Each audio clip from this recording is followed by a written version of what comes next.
ఇటీవలి కాలంలో అత్యధికంగా కనిపించే ప్రధాన సమస్య జుట్టు రాలిపోవడం. నిండుగా ఒత్తుగా ఉండే జుట్టు కొద్దిగా రాలిపోతుంటే కలిగే ఆందోళన అంతా ఇంతా కాదు. ప్రస్తుతమున్న పరిస్థితుల్లో సగటు మనిషిని బాగా ఇబ్బంది పెడుతున్న సమస్య జుట్టు రాలిపోవడం. సాధారణంగా ఎవరికైనా ఇంటి నుండి బయటకు వెళ్లే ముందు తలదువ్వుకోవడం అనేది సహజంగా ఉండే బలహీనత.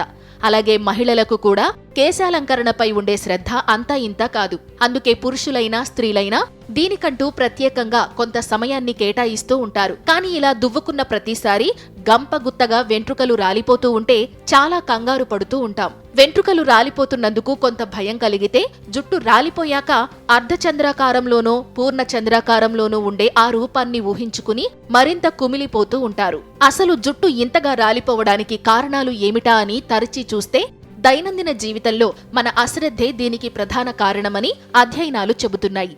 ఆహారం సరిగ్గా తీసుకోకపోవడం, పని ఒత్తిడి, తగినంత విశ్రాంతి లేకపోవడం వంటి అనేక కారణాల వలననే చాలా మందికి జుట్టు రాలిపోతూ ఉంటుందని నివేదికలు చెబుతున్నాయి. ఈ కారణాలతో పాటు మరో విచిత్రమైన కారణం కూడా వచ్చి చేరింది. అదేంటంటే జుట్టు రాలిపోవడం మొదలైనట్లు అనిపించిన వెంటనే సొంత తెలివితేటలతో దాన్ని వీలైనంత తొందరగా అరికట్టాలన్న ఆలోచనతో గూగుల్ తల్లి ఇచ్చే సూచనల మేరకు మార్కెట్లో దొరికే అనేక రకాల షాంపూలు, ఆయిళ్లు ట్రై చేస్తుంటారు. ఫలితంగా నెల రోజులకు నేలరాలే జుట్టు వారం రోజుల్లోనే రాలిపోతూ ఉంటుంది. కాబట్టి జుట్టు రాలిపోతున్నప్పుడు తొందరపాటు, సొంత మేధస్సు అస్సలు తగదు సరికదా. సంయమనం చాలా అవసరం. ఇక పోషకాహార లోపం, హార్మోన్ల సమతుల్యత దెబ్బతినడం, థైరాయిడ్ సమస్య, విటమిన్ లోపం వంటి ఇతర కారణాల వలన కూడా జుట్టు రాలిపోతూ ఉంటుందన్నది అందరికీ తెలిసిందే. వయస్సు పెరిగే కొద్దీ అత్యధికుల్లో జుట్టు రాలిపోవడం సహజంగానే చూస్తూ ఉంటాం. అలాగే మహిళల్లో గర్భధారణ సమయంలో కూడా జుట్టు రాలిపోవడాన్ని మనం గమనించవచ్చు. ఇంట్లోనే ఉంటూ జుట్టు రాలకుండా చూసుకోవడానికి కొన్ని పరిష్కారాలున్నాయి. అటువంటి కొన్ని సహజ సిద్ధమైన సూత్రాలను పాటిస్తూ ఉంటే జుట్టు రాలిపోకుండా చూసుకోవచ్చు. అవేంటో తెలుసుకునే ముందు జుట్టు రాలిపోతుందన్న ఆందోళనతో ఏ షాంపూలు పడితే ఆ షాంపూలు, ఏ ఆయిళ్లు పడితే ఆ ఆయిళ్లు వాడటం మానేయాలి. ఎందుకంటే వీటిలోని రసాయనాలు జుట్టుపై చాలా తీవ్ర ప్రభావాన్ని చూపుతుంటాయి. అనవసర ప్రయోగాల వలన వెంట్రుకలపై బ్లీచ్ ప్రభావం పడి బలహీనమవుతూ ఉంటాయి. సినీతారల హెయిర్ స్టైల్స్ అనుసరిస్తూ పోనీ టైల్స్, హెయిర్ స్ట్రైట్నింగ్, ఐరనింగ్ వంటి విచిత్ర పోకడులు కూడా జుట్టు పలచబడటానికి కారణమవుతూ ఉంటాయి. మన ముఖార విందానికి సూట్ అయ్యే సాధారణ హెయిర్ స్టైల్స్ కంటే అవేమంతా అందంగా ఉండవు. కాబట్టి అటువంటి పైత్యాల జోలికి వెళ్లకుండా ఉంటే జుట్టు రాలే సమస్య నుండి కొంతమేర బయటపడవచ్చు. అన్నిటినీ మించి తగిన వేళకు తింటూ, తగినంత ఆహారం, చాలినంత నిద్ర ఉండేలా చూసుకుంటూ ఉంటే ఈ సమస్య నుండి తొందరగా ఉపశమనం పొందవచ్చు.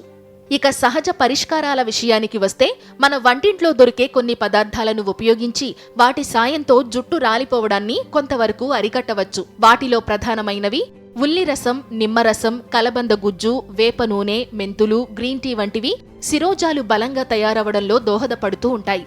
ఉల్లి రసంలో ఉండే సల్ఫర్ జుట్టు కుదుళ్లకు చక్కటి బలాన్నిస్తుంది. ఉల్లిపాయలను గుజ్జు చేసి ఆ గుజ్జును తీసేసి రసాన్ని వెంట్రుకలకు పూసుకుని అర్ధగంట ఉంచి కడిగేసుకుని ఇలా ఒక వారం పాటు చేస్తే వెంట్రుకల వేళ్లు బలోపేతమవుతాయి. నిమ్మరసం కూడా జుట్టుకు ఎనర్జరైజర్ గా ఉపయోగపడుతుంది. కొబ్బరి నూనెను వేడి చేసి కలబంద గుజ్జును కలిపి వేళ్లకు చేరేలా తలకు పట్టించి మర్దన చేస్తే వెంట్రుకలు ఆరోగ్యంగా తయారై మొదళ్లు బలంగా తయారవుతాయి. వేపాకులను మెత్తగా నూరి తలకు పట్టిస్తే వేళ్లను బలహీనం చేసే ఇన్ఫెక్షన్లను పూర్తిగా తొలగిస్తుంది. తద్వారా వెంట్రుక ఆరోగ్యంగా తయారవుతుంది. వీటిలాగే మెంతులు కూడా వెంట్రుకలను బలోపేతం చేయడానికి బాగా ఉపకరిస్తుంటాయి.